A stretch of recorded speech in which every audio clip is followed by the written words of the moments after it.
Welcome, Jack Ma. Thank you. Thank you. Thank you. We've all become very cognizant of Jack and his story. And when Alibaba went public with the largest IPO in history, we knew a lot more about him. So I want to talk about his personal story.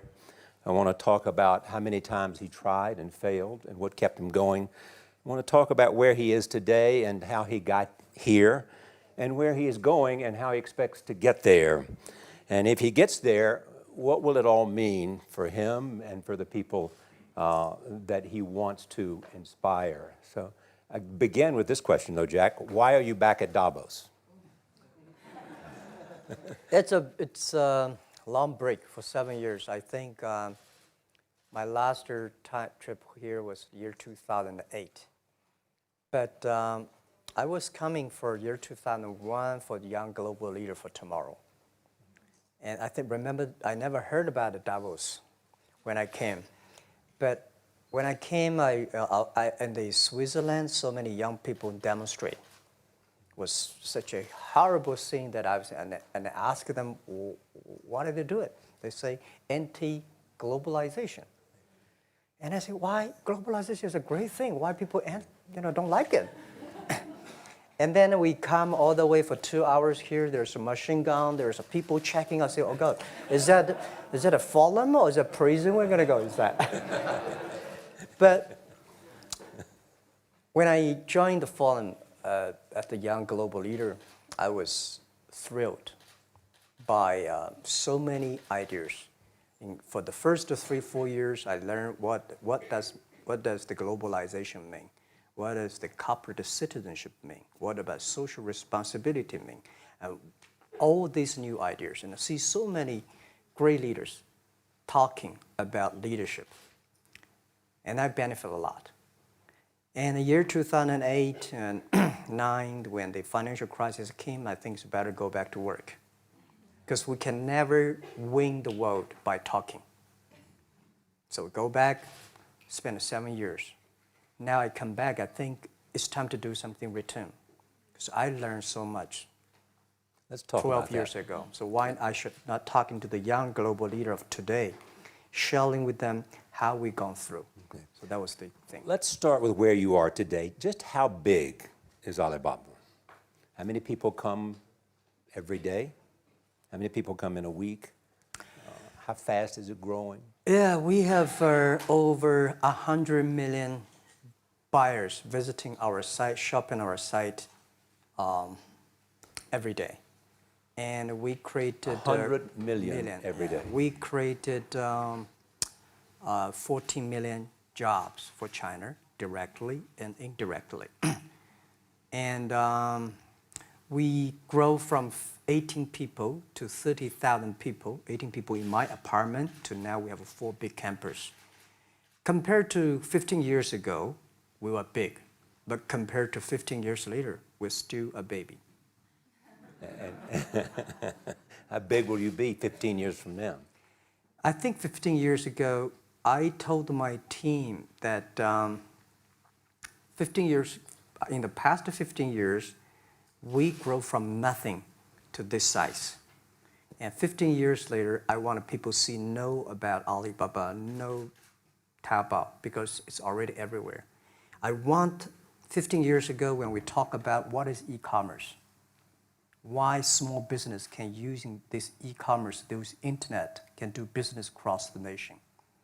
And I hope 15 years later, people forget about e-commerce because they think it's like electricity. Nobody thinks it's a high tech today.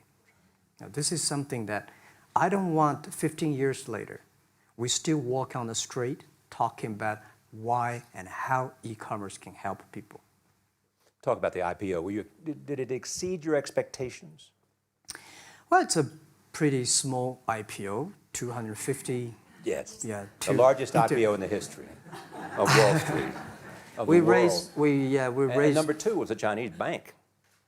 Thank you. I remember year 2001. We went to raise some 5 million, 3 million venture capitalist dollars in the USA, and got rejected. And I say we come back raising a little bit more. But I think, what we think more about is for $25 billion, how we can spend the money efficiently, because this is not the money, this is the trust from the world, the trust from those people. They want to do better jobs to help more people. They want to have a good return. So I think gives me more pressure because when our market cap is bigger than IBM, for a certain day we're bigger than Walmart. We're one of the top 10, 15 largest market cap company in the world.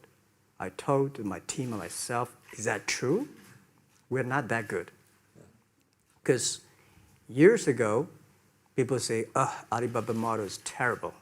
Does not make money, have this and that, all the big bad things, because Amazon is better, eBay is better, Google is better, and there's no such model like Alibaba in the USA. So I told myself and people, we were better than people thought.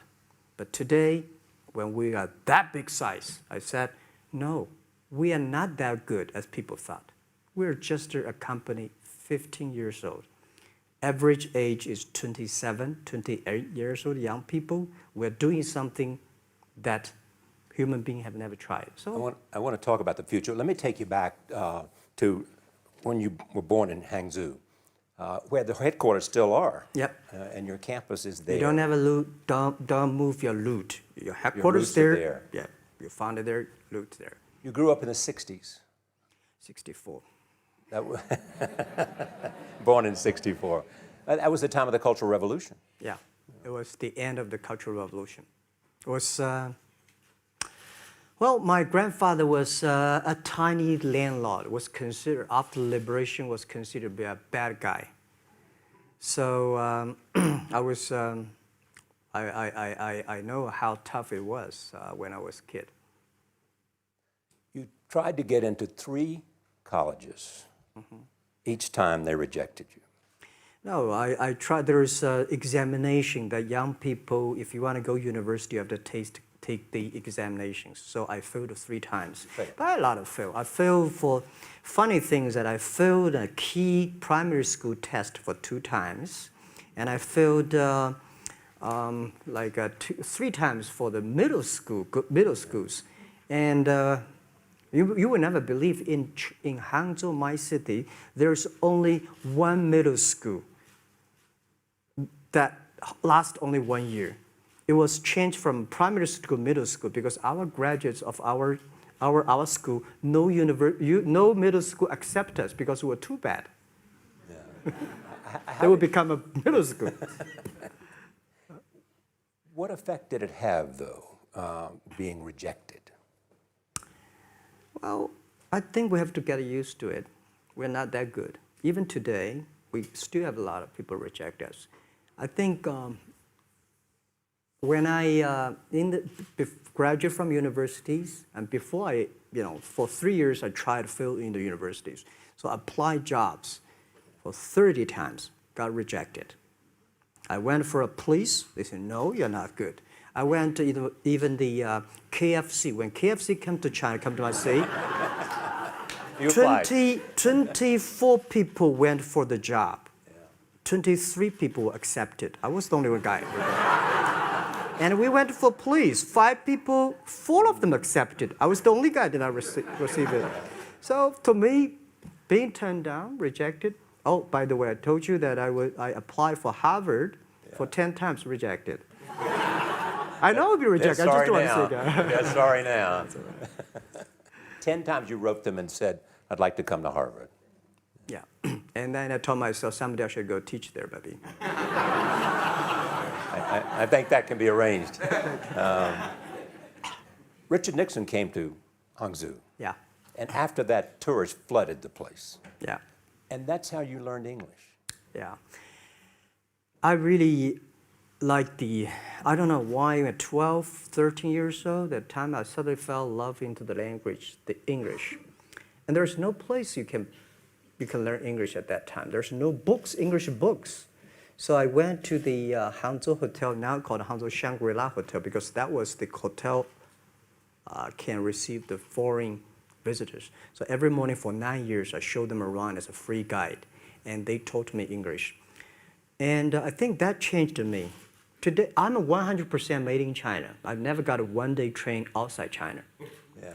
And when people talk to me, say, Jack, how can you speak English like that? Why sometimes you talk like an Western guys? I think that was the 9 years. These Western tourists opened my mind because everything they told me are so different from the things I learned from the schools and from my parents. So now I have a habit. Whatever I see, whatever I read, I use my mind.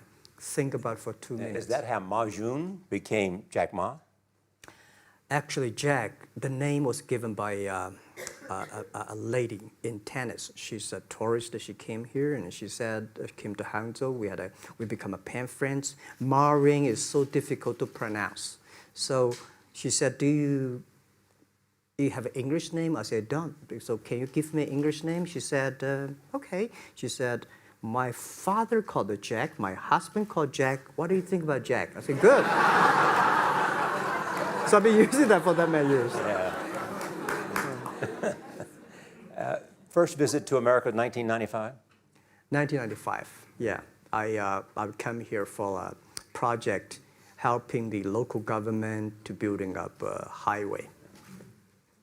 And you tried the internet. I tried the internet in Seattle. And in a building called the U.S. Bank. I don't know whether the U.S. Bank is still there or not, but it's a building.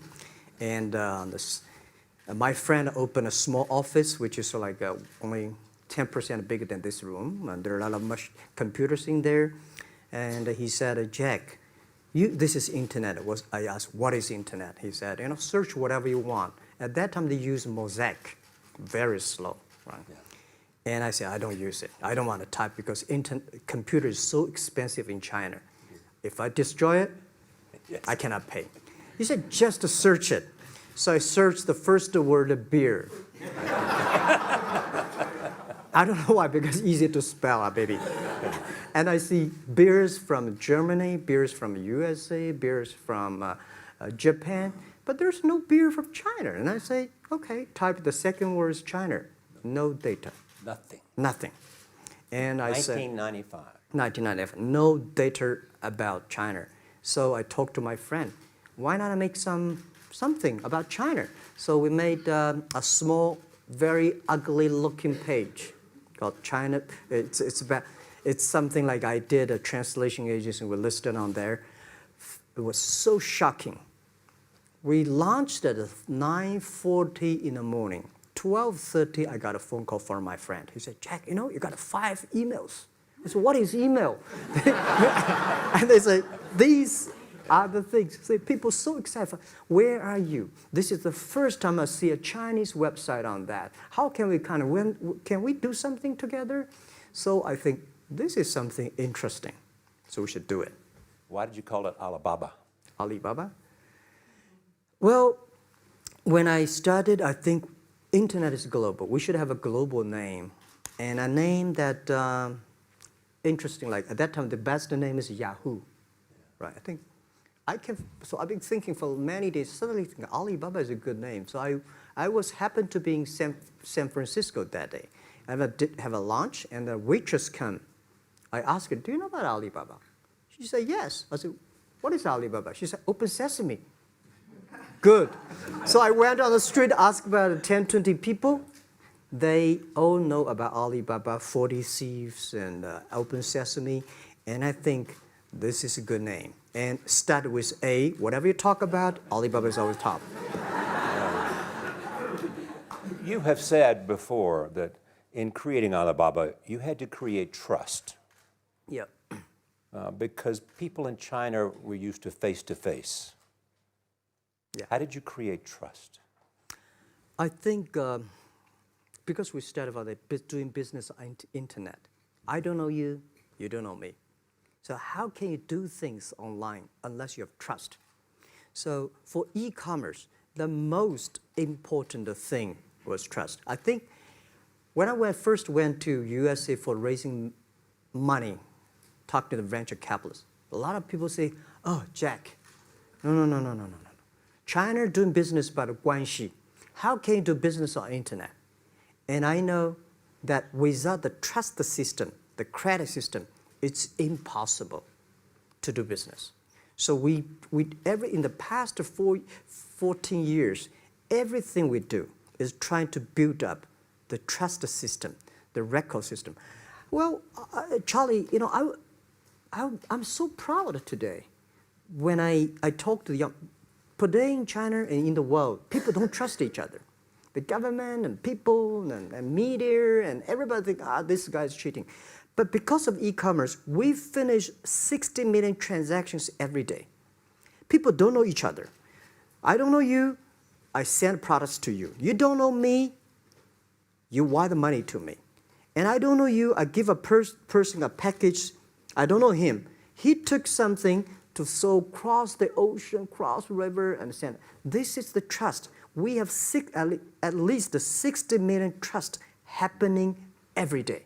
But you created it by creating an escrow account in the beginning. Yep. And so you keep the money until they got the product. Yeah. And then you release the money. That's true. I mean, the escrow service is about Alipay.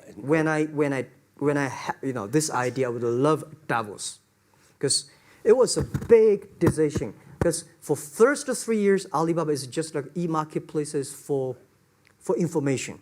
What you have, what I have, we talk a lot of time, but don't do any business. Because there is no payment. I talk to the banks, no banks want to do it. Banks say, no, this thing never work. So I don't know what to do. Because if I start to launch a payment system, it's against the financial legal laws. Because you have to have a license. But if I don't do it, e-commerce will go nowhere. So then I went to Davos. I listened to a leadership discussion. Leadership is about responsibility. And after I listened to that panel, I give a call to my friends, my colleagues in my apartment, say, do it now, immediately. If something wrong, the government not happy about that, if one body has to go to the prison, Jack might go to the prison. Because it is so important for China, for the world, to build up the trust system. And if you do not do it, and do not do it properly, stealing money, money wash, no trust record, I send you to the prison. That was the thing. And people don't like it.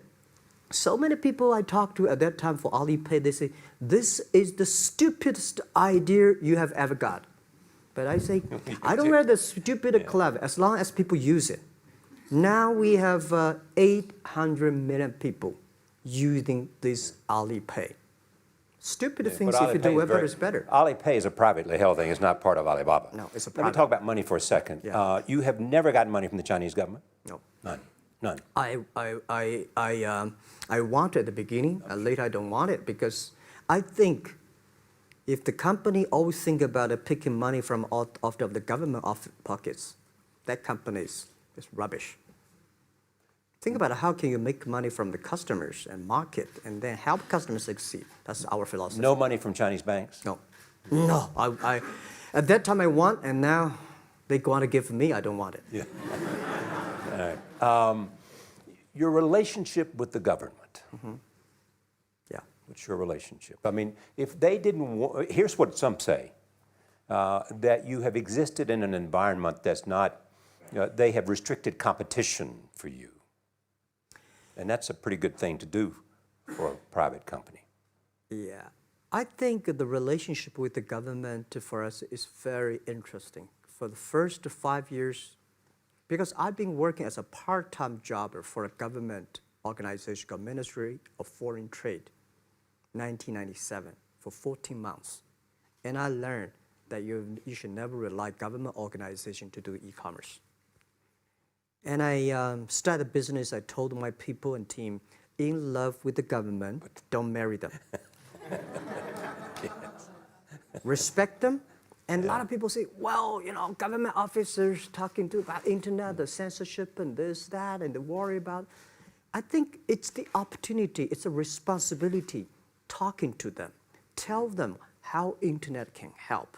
So you tell them we create jobs. Oh yeah, I think a lot of people debate and fight against them. And in the first 12 years, anybody come to my office, I sit down talking to them, how we can help economy, how we can create jobs, why China will improve by the internet.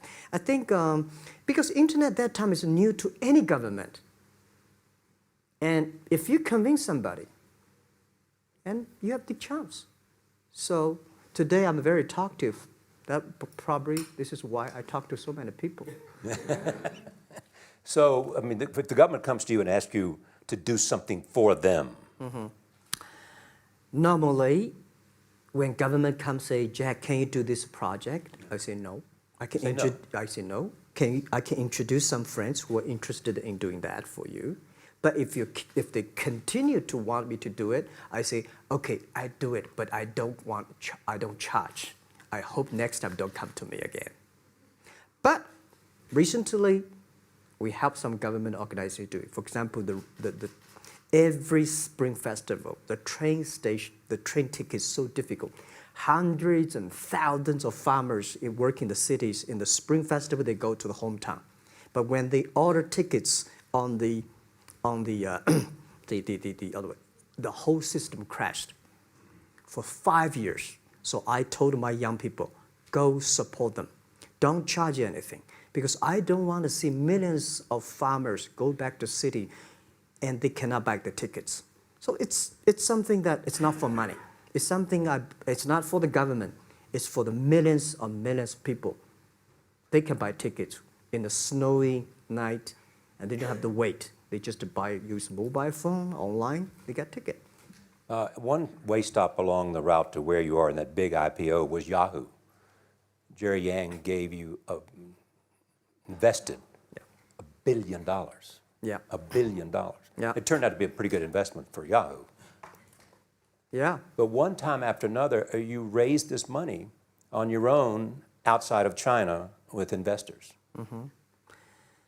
Yeah, I'm very thankful for all the investors because 1999, year 2000, and even at the Yahoo time, a lot of people say this Jack is crazy. He's doing something that we don't understand. A lot of venture capitalists give you money because there is such a American model already there. But they say, Alibaba, we don't see this kind of model, right? They say Jack's crazy. Yeah, this is crazy guy. I mean, I remember my first time in Time magazine, they call me Crazy Jack. And I think crazy is good. We are crazy, but we're not stupid. We know what we are doing, but if everybody agree with me, if everybody believe our idea is good, we have no chance. So that's the money we raised. We're very thankful. So when our investors make a lot of money, I feel proud and honored. As you know, in the United States, issues have risen about privacy. Yeah.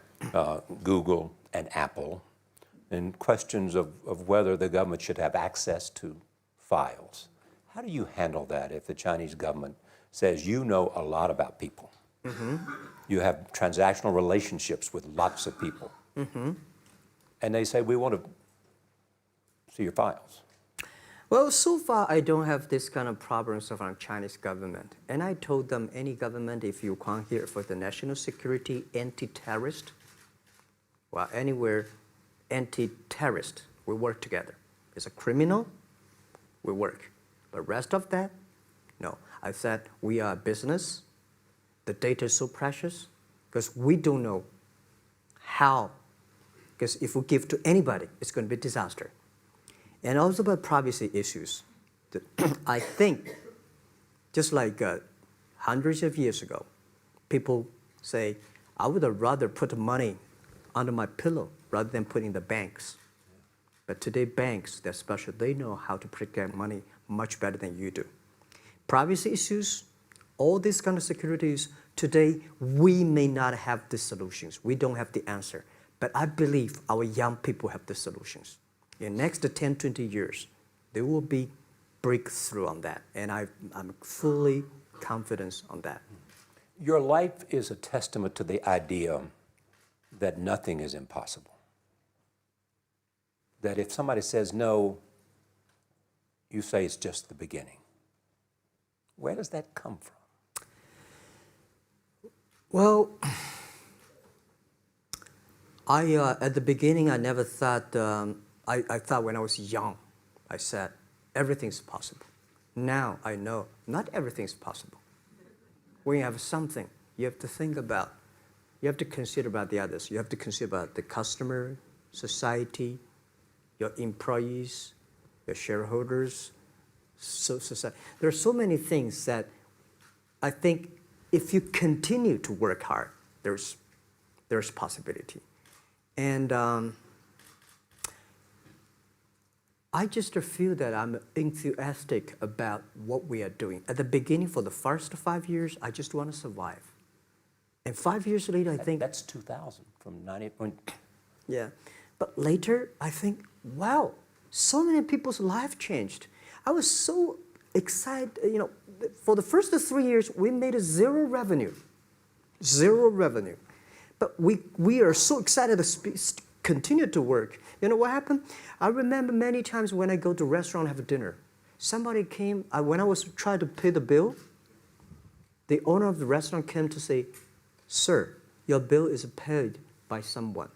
And the small note say, "Hey, Mr. Ma, I'm your customer of Alibaba Group, Alibaba platform. I made a lot of money, and I know you don't make any money. I pay the bill for you." Yeah. And I remember one day that I was sitting somewhere in the coffee, somebody sending me a cigar. I don't smoke cigar, but there's a note that, "Thank you very much, I'm your customer." And I remember in the Taobao days, I was at the Shangri-La Hotel in Beijing. When I got on the taxi, the man who opened the door for me, the boy at the gate, he said, "Jack, thank you very much. I'm service here. My girlfriend makes more money than I do on your site." And this is something that you know that it's not amazing. If you don't do it, nothing's possible. If you try to do it, at least you have the hope. The revenue comes from advertising and a smaller amount from transactional fees. Yeah. Most of it from advertising. Tiny. Tiny from advertising? Tiny from advertising, tiny from transactions, because we need big mass. Now we have more than 10 million small business power sellers selling our site to everywhere. So the transactions we have is second after Walmart. So tiny. Second after Walmart. Yeah, tiny of the of the money already make us big. So, we second after Walmart. I remember one of the senior management of Walmart guys came to Hangzhou 5 years ago. He said, "Jack, you do a great job," and blah, blah, blah. So I said, maybe in 10 years we'll be bigger than Walmart. He said, "Young man, you have a good hope." So we said, make a bet. I think in 10 years we'll be bigger than Walmart on the sales. Because if you want to have 10,000 new customers, you have to build a new warehouse and this, that. For me, 2 servers. What's your market cap versus Walmart today? I don't know, but I don't maybe either. It's close. I think so. Maybe we should check later. All right. Yeah. So where are you going? What does Jack want? I think because the name for Alibaba, we are internet company, happen to be in China. We have the same spirit and entrepreneur spirit like every great entrepreneurs in the world. And I remember the day when I started Alibaba, we want to have a mission helping small business doing easier. So next step is, today, so many millions of small business using our platform to sell things, and over 300 million consumers buy things from our site. Cheapest, efficient. So what I'm thinking about, how we can make Alibaba a platform for global small business. My vision is that if we can help a Norway small business can sell things to Argentina, and Argentina consumers can buy things online from Switzerland. And we can build up, which I called, I don't know, maybe not right word, called EWTO. The WTO is great, past century. But WTO helped so many big companies to sell things across the nation. Today, internet can help small business sell things across the oceans, across the nations. And I hope that we can serve 2 billion consumers. 2 billion consumers. 2 billion consumers. We can help 10 million small business outside China. Help them. Outside China. Outside China. Because we help the American farmers in Washington State almost 300 tons of cherries to China last year. Cherries.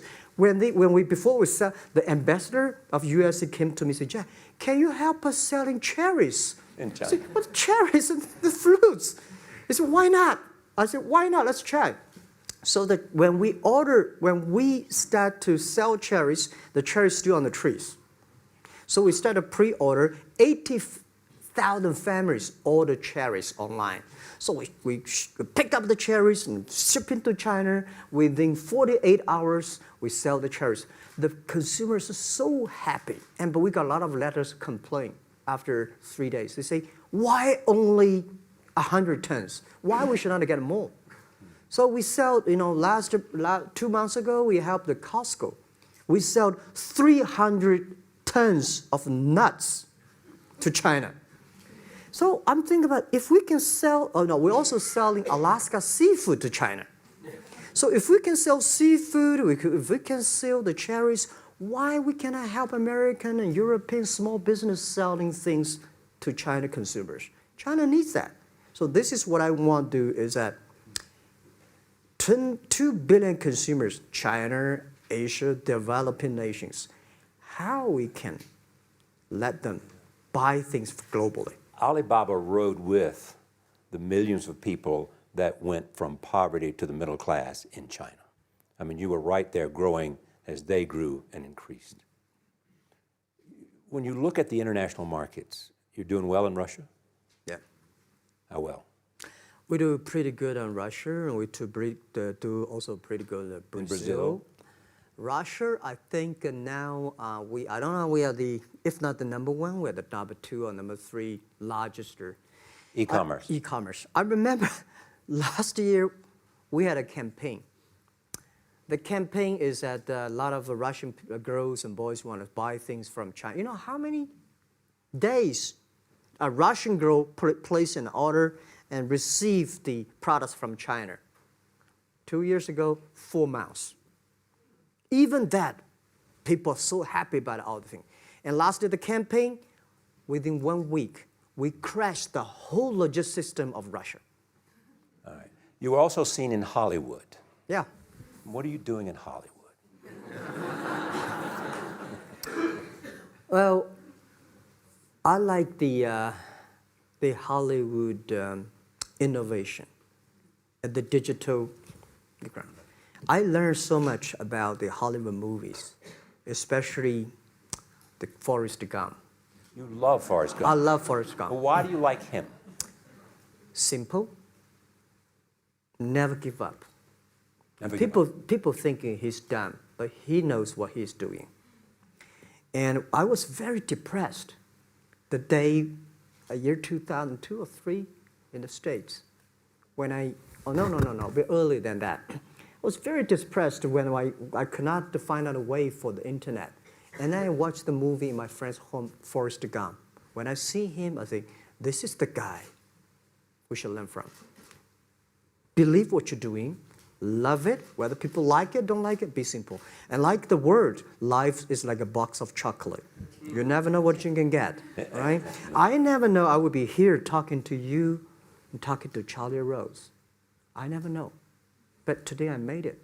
I told my people in my apartment 15 years ago, guys, we have to work hard, not for ourselves. If we can be successful, 80% of the young people in China can be successful. We don't have a rich father, powerful uncle. We don't have $1 from bank, 1 cent from government. Just work as a team. So what do you worry about?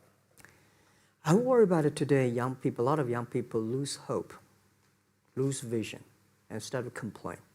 Because we also have the same period. Because when it's not a good feeling being rejected by so many people. We also depressed, but at least later we find that the world has a lot of opportunity. How you see the world, how you catch the opportunity. So, and the Hollywood gives me a lot of inspiration. You know? But you were out there for business. You were out there because you want to make movies and sell them. I want to make the movie for business-wise. We are e-commerce company. We have a lot of products that need logistic. But movie, TV, these are things you don't need logistic system. And movie probably is the best product that can help Chinese young people to understand. Because one thing I told the Chinese people, my friends, in American movie, all the heroes at the beginning, they look like a bad guy. Terrible things coming, they become a hero. And finally, they all survived. China, if you buy a hero, all the hero died. So, because only dead people become the hero. So nobody want to be the hero. So you want to change the Chinese definition of hero? Yeah, I want to say hero. Today we have so many heroes who live in this world. Are you still writing these kung fu novels, or are you just reading them?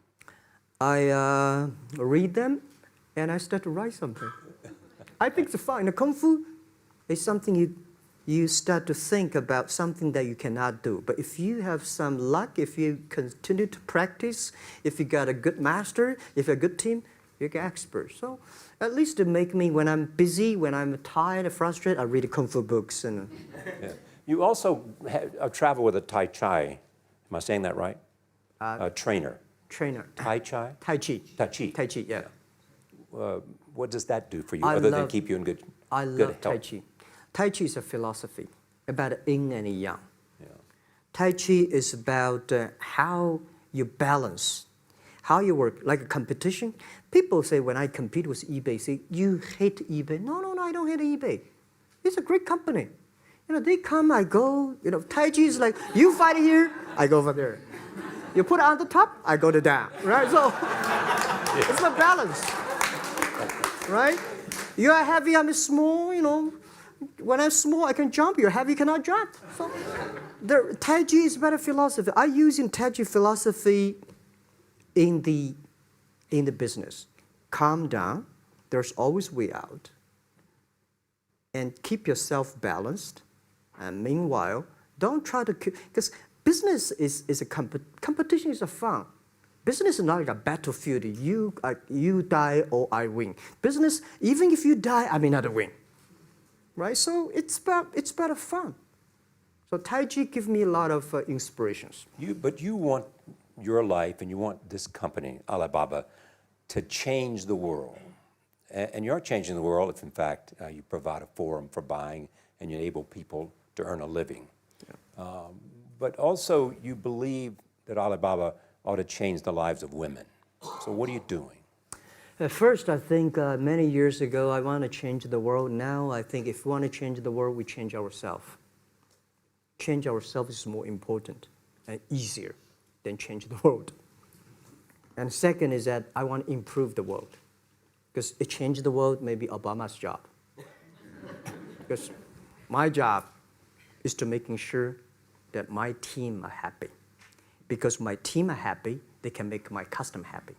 If my customer, they are all small business. When they're happy, we are happy. About women, one of the secret source for Alibaba's success is that we have a lot of women. What percentage of women Well, among one Alibaba day employees? before, I think 2 or 3 months before we IPO, there's American journalist come to our company. She asked me a question. Jack, I've seen so many women in your company. I say, what's wrong? We have later we find that we have 47% of the employees of our company are women. How many? 40? 47% of our company are women. And we actually had a 51 because we acquired some company these days. They have more men, so balance that. But these are women in top-level positions? 33% of the management are women, and 24% of the senior management, very top level, are women. We have a women CEO, CFO, CPO, Chief People Officer, and we have everywhere. And I think so comfortable to working with them because women, in this world, if you want to win in 21st century, you have to making sure that making other people powerful, empower others, making sure the other people better than you are, then you will be successful. So I find the women, they think about the others more than they think about themselves. Right. Yeah, women think about the kids, husband, parents, much more than the man. And the user-friendliness.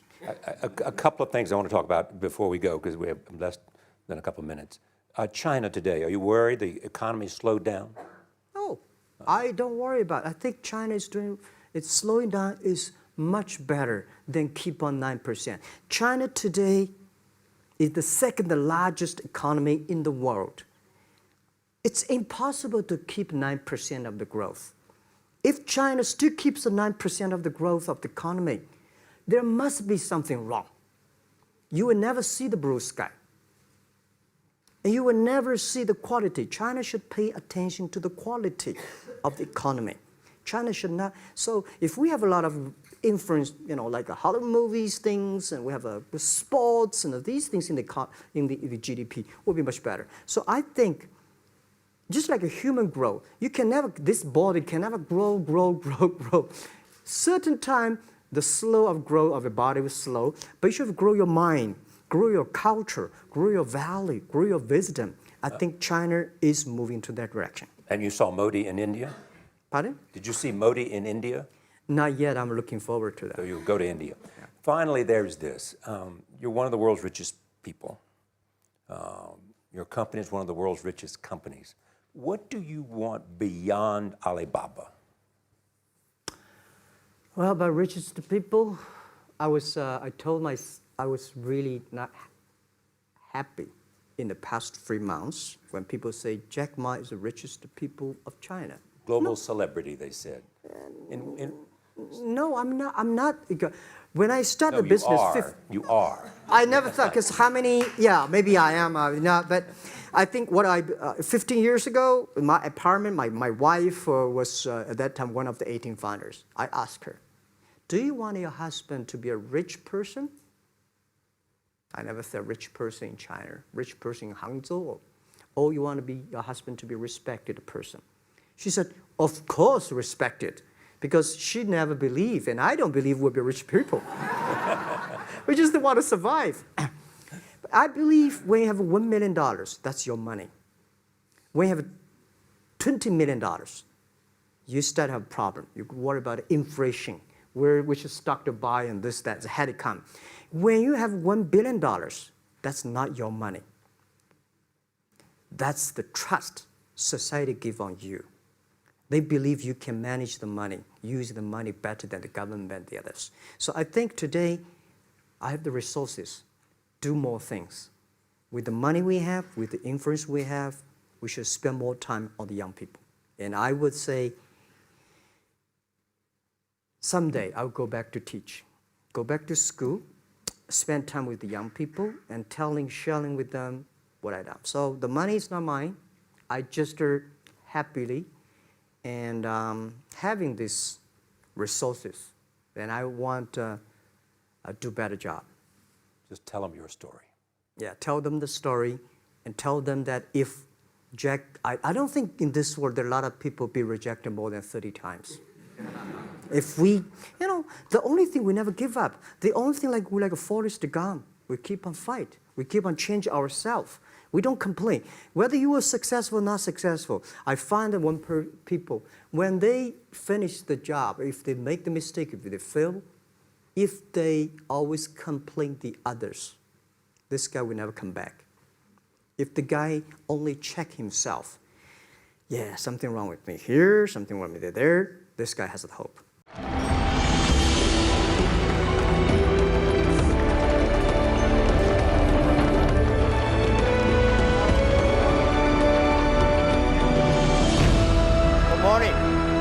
Bonjour, comment allez-vous? Well, thank you, Prime Minister. Thank you, ministers, ambassadors, and entrepreneurs. It's so exciting, especially every time I talk to Prime Minister. We met like 5 times in past 2 years. Every time we discuss about small business, entrepreneurs, and women entrepreneurs, we always feel excited. And this time, I came back to Toronto almost 15 years ago. In the winter, I came to Toronto.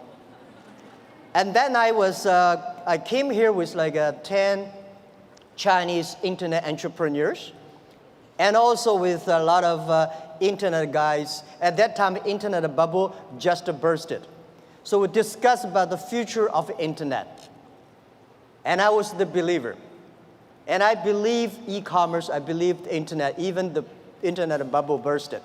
Many of my colleagues at that time said they're talking about we should raise more money, change our internet business into real business. And they considered I was the crazy guy. And 15 years later, I am the only one came back. Because we believe it. We believe in internet. We believe entrepreneurship. We believe the future. I would love to discuss something about the failures, mistakes we made. The thing I feel most thankful is all the mistakes, all the refuse that I got. Because without that, there would never be Alibaba. In the past 18 years, every day we make mistakes. Every day we were rejected. I think being rejected, being refused by people, that is very natural. Why people should help you? You have to prove yourself, then people would help you. Alibaba was not made today. Alibaba was made 18 years ago in my apartment. The believing that using internet empower others, using internet to help young people, small business, and women will have bright future. So it's been 18 years hard working. We came here.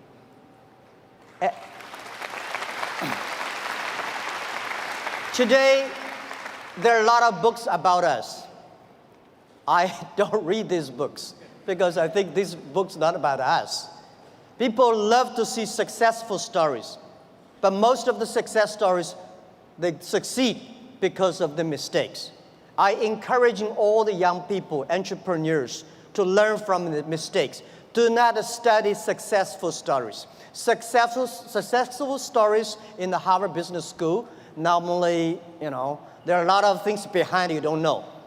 But if you learn from the mistakes, if you learn, especially the failure case studies, it's going to help you. What I want to say is not about you. You learn from mistakes does not mean you will avoid mistakes. You will learn the attitude towards these mistakes and never give up, fighting again. Of course, it's very, very painful when you are rejected, when you're refused. I went all around looking for money. Nobody give us the money. I all go around looking for partnerships. Nobody believed small business and e-commerce in China would work. I was very painful that day, and when I saw one movie, Forrest Gump. I love that movie, especially the sentence said, Mom said, life like a box of chocolate. You never know what you're going to get. So stay full. Stay foolish to your dream and continue to fight. So this is what we did. As an entrepreneur, we never complain. When people complain, the opportunity comes. So if you can solve the complaints, that is your opportunity. So I love to, when I talk to the entrepreneurs, I feel excited. When I'm sitting there, listen to the entrepreneurs talk, I feel inspired. I feel we are the same animal. The difference between big company and small company is not about revenue. It's about the dream. The small companies have the dreams. Most of the big companies, when they get certain size, they only have KPI. So if you fight only for next quarter, how can you survive in such a turbulent times? You have to believe the future. You have to continue to the future. You have to stay focused. As I said to myself early days, if there are 9 rabbits on the ground, if you want to catch the rabbit, don't change the rabbit, change yourself. Stick to one rabbit. If you have the dream, stick to the dream. That is what I believe. So this is what I want to say, is that Alibaba started 18 years ago. We never changed our dream. We believe e-commerce. We believe internet. We believe by helping young people, helping small business, and helping empower women, we will have the future. The difference between last century and this century, the difference between IT and DT is IT, empower yourself. DT, empower others. When you help others, you are helping yourselves. This is what we believe. 18 years ago, 18 people in my apartment. When we had this dream, when we started, everybody say, you guys are crazy. How can you do e-commerce? No infrastructure, no credit system, no logistics, no this, no that. How could you do internet? We say, if there's no logistics, let's build it. If there's no credit system, let's build it. That is why they need entrepreneurs. I remember when we launched the Taobao, was funny. When we launched Taobao, we thought we were going to have a big business in about 1 month. But for the first 5 days, nobody come here even shopping. So the 7 colleague employees in my apartment, we have to buy ourselves. He sell, we buy. And the first month, when somebody came to sell, no matter whatever he sell, we buy them.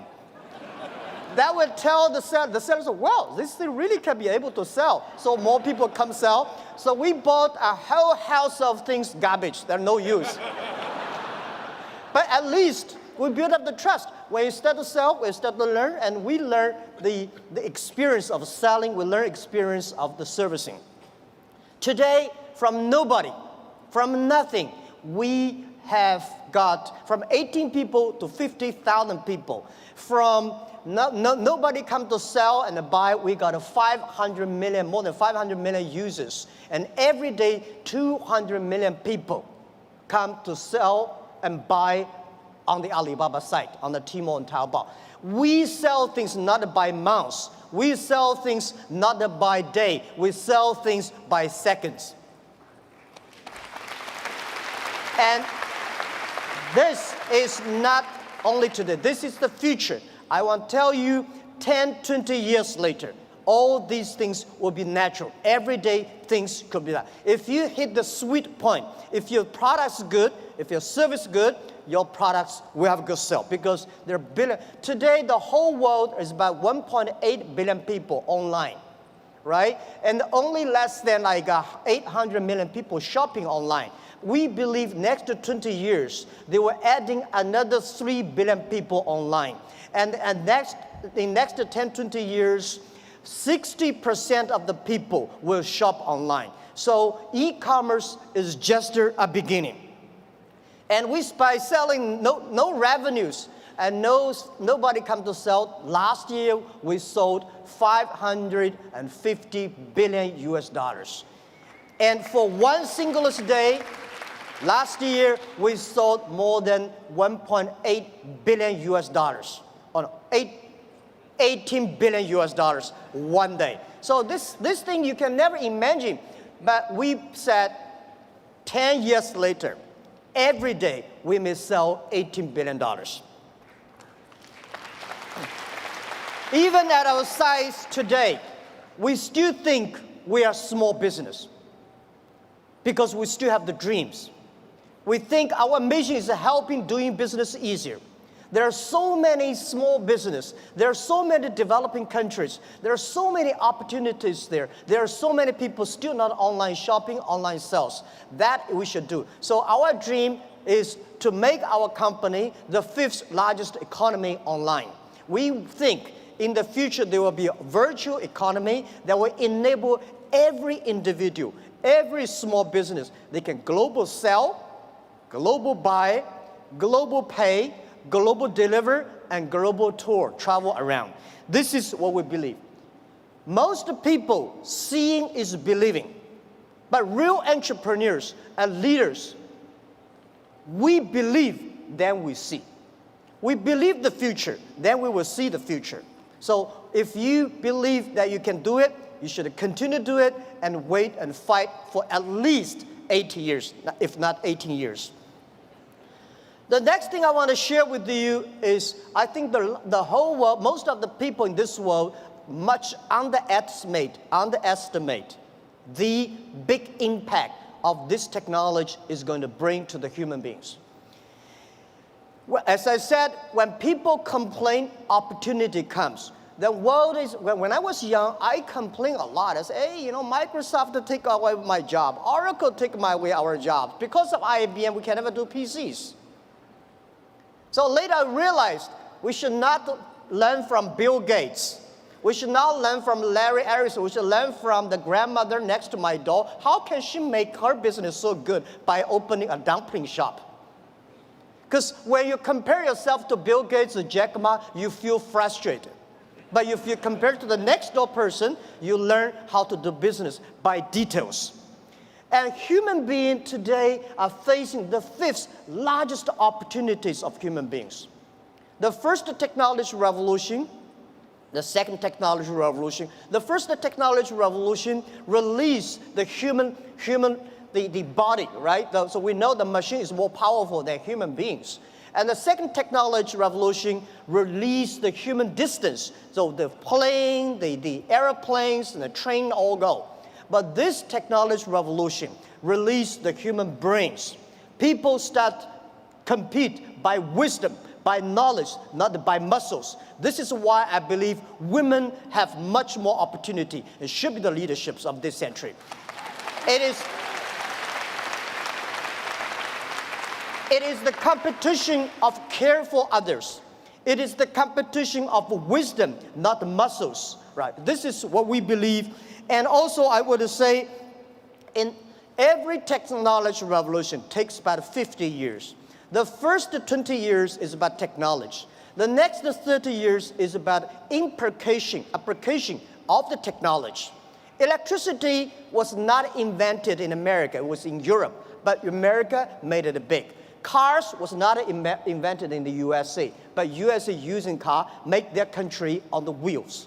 So this is what we think, that the past 20 years is about internet technology, internet companies, Amazon, and eBay, Facebook, Google, Alibaba, these companies.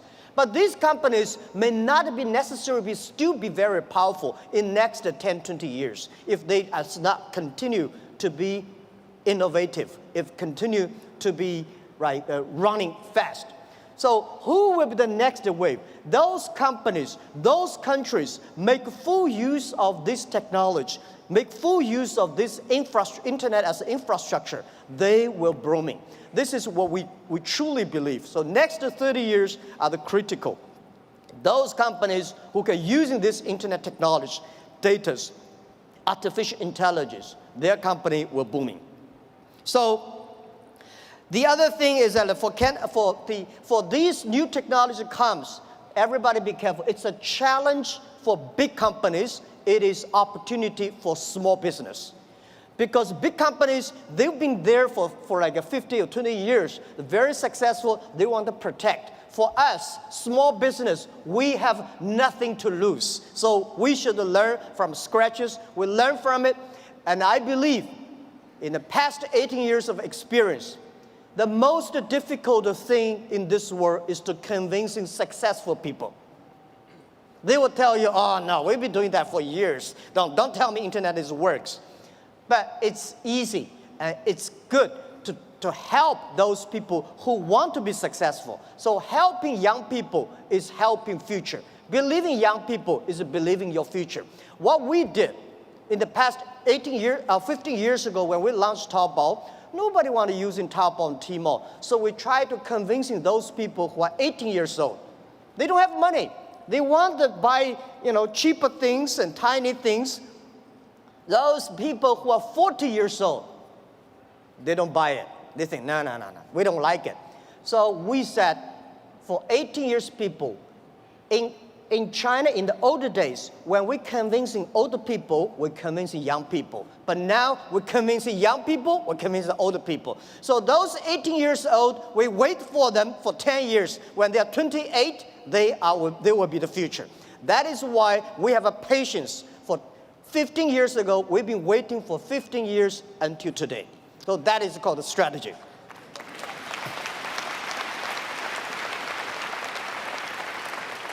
The next thing I want to talk about the trade. I'm a fully believer of free trade and globalized trade. And I think when trade stops, war starts. So trade is not buy things. Trade is appreciation of the culture of the other side. How can you stop trade? People are moving very fast. There's one thing for sure, a lot of jobs will be taken away because of the artificial intelligence, because of the robots. Don't worry about that. People say, artificial intelligence is going to control, machine is going to control human being. Trust me, human being will never be controlled by machines. We invented the trains and the cars. At that time, we all worry about these cars and trains, electricity. But finally, human being can control that. And I want to tell you that artificial intelligence is going to create a lot of new jobs. But the next 10 years, it's going to be trouble. And I want to say that manufacturing is not going to create a lot of jobs, because most of the manufacturing were produced by artificial intelligence robots. The service industry, tourism is going to create a lot of jobs. Service is going to create a lot of jobs.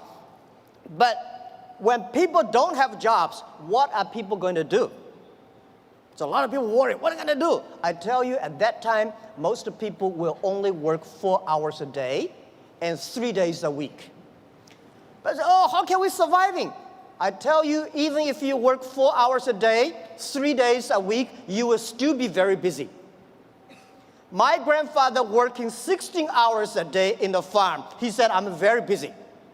We work 8 hours a day, 5 days a week. We think we are very busy. So I tell you, when you only work 4 hours a day, 3 days a week, you will be very busy. You will travel all around. You will always mobile. You will always on the car, because normally we only visit 30 cities in our life. 10, 20 years later, you will visit 300 cities in your life. So you're always on the way. When you're always on the way, you're always mobile. When you're all mobile, how can you stop globalization? It's impossible. People love to trade.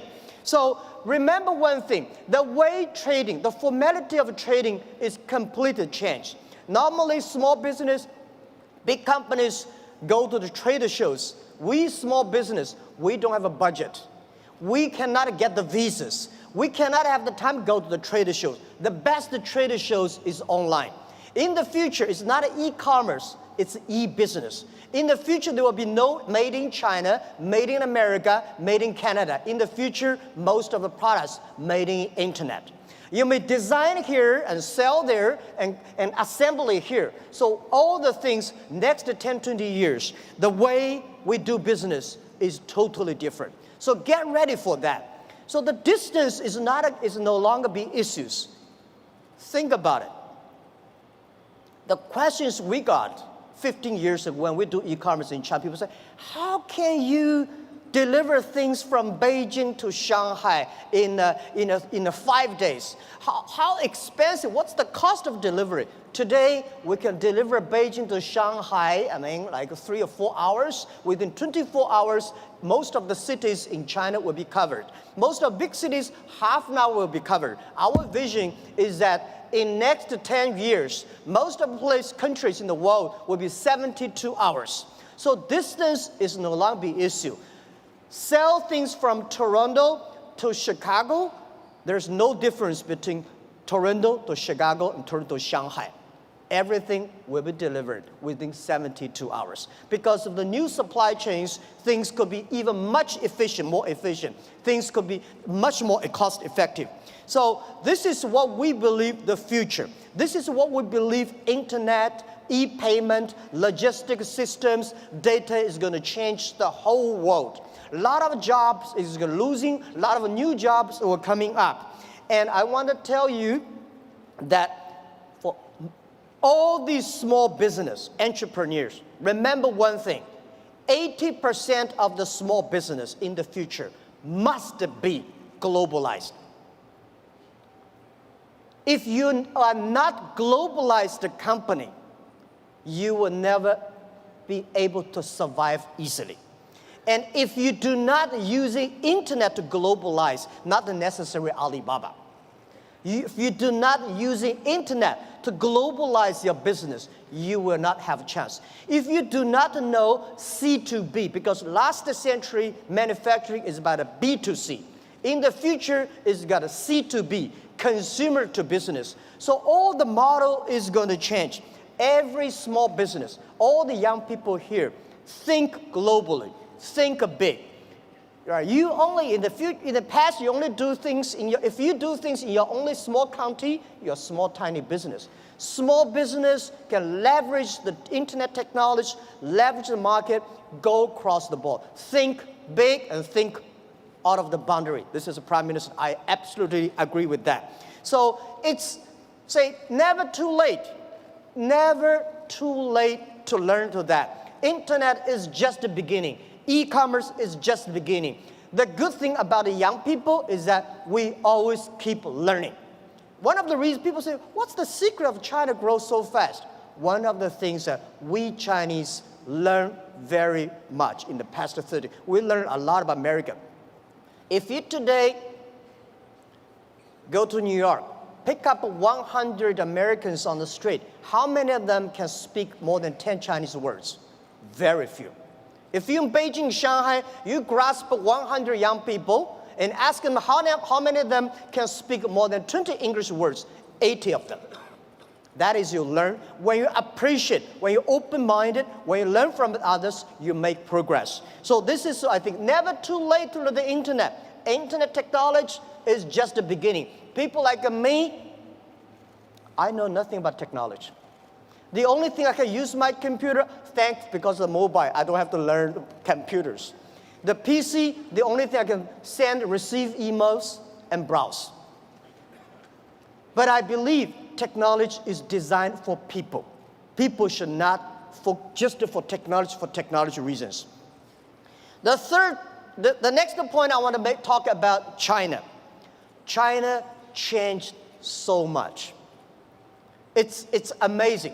We've got 1.4 billion people, and we got 800 million people online, and 500 million people already online shopping. So we still have 900 million people on the way to online shopping. So there are about 300 million middle class, and we have 130 million people travel outside China every year. Guys, can you imagine 130 million people travel all around the world? It's a moving country.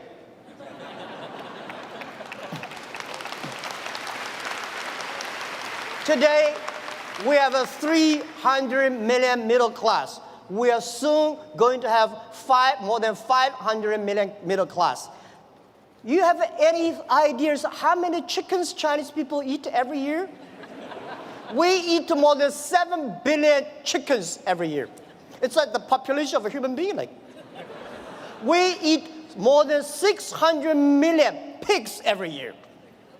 So it's a huge, huge demand. And nobody believes the logistic package delivery. We today in China deliver over 80 million packages every day. And on the singlest day last year, we created 650 million packages in one day. We believe 10 years later, every day there will be 1 billion packages. This is all the things that is happening.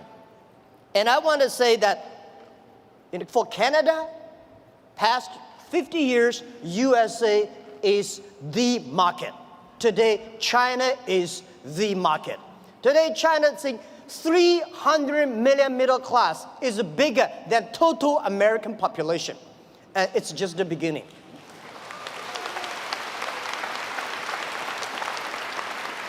So please learn to business online with Chinese. People say, doing Chinese business with Chinese is very difficult. Let me tell you, doing business with any people is difficult.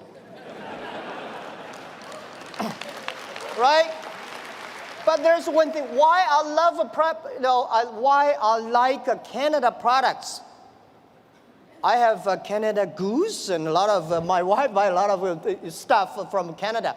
You have 1.5 million Chinese community here. These are your ambassadors of your products. They are telling every Chinese, oh, the environment, the beauty, the products. So we should leverage that. And I think if you cannot do business with the Chinese, it will be difficult for you guys to do business with the other nations.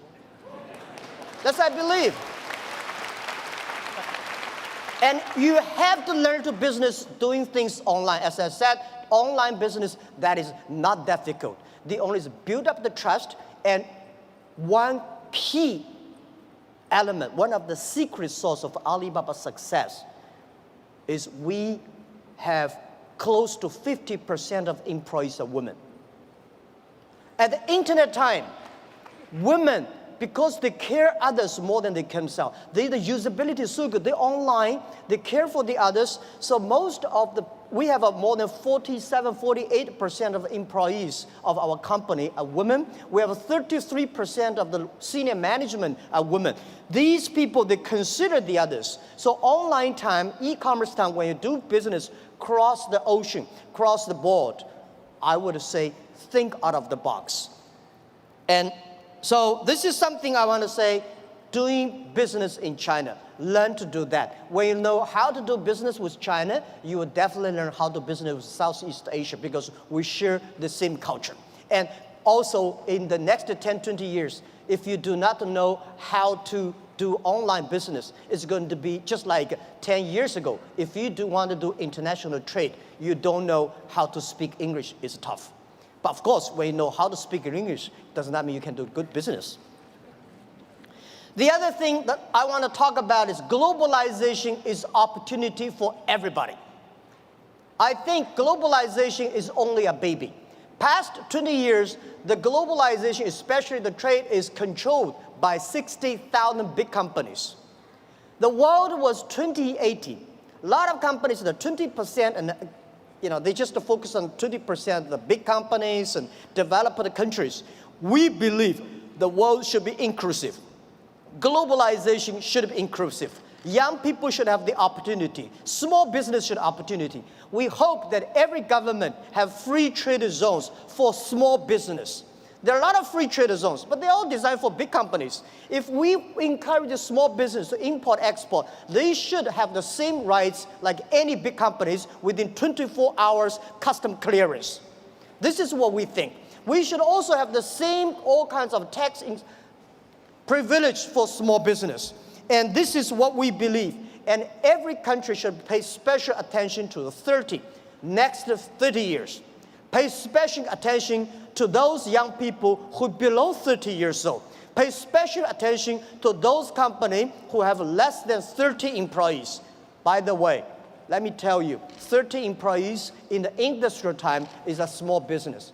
On the digital time, they are huge, big companies. So I want encouraging everybody here that using internet, do business with China. And whether you do business through Alibaba or eBay or Amazon or whatever, that is okay. This is the skill every small business must have. And if you want to open the huge market, China is the market. If you cannot find a customer from 1.4 billion people, you really have big problems there. Right. So if it is a big market, it is the way to do business. Why not have a try? Don't be afraid. Don't be scared.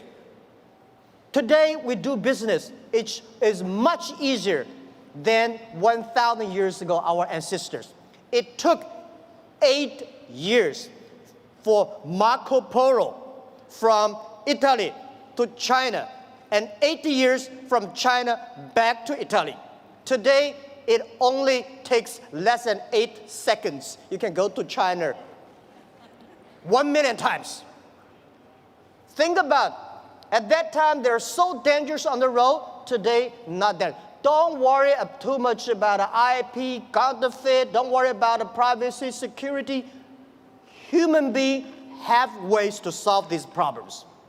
Don't worry about artificial intelligence is going to kill our jobs. Artificial intelligence, new technology will create a lot of jobs.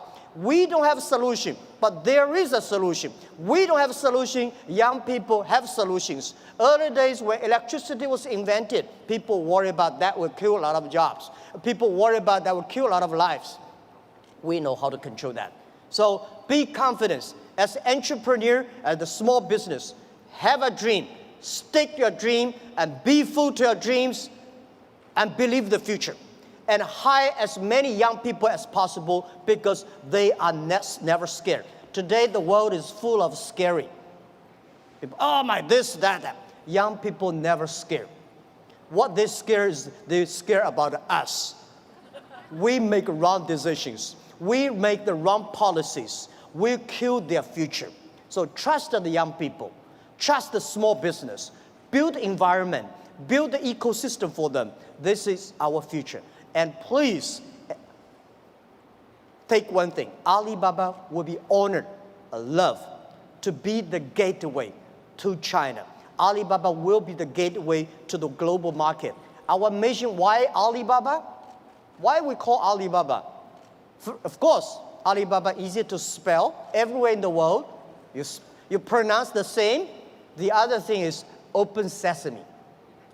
We believe internet is a treasure island. We should open sesame for everybody, every small business, and every young people. So please take Alibaba as the gateway. We want to enable every small business. Without a small business, without young people, without women, there will be no Alibaba today. So we will continue to do that, and we'll continue to work with you. Thank you so much. Thank you.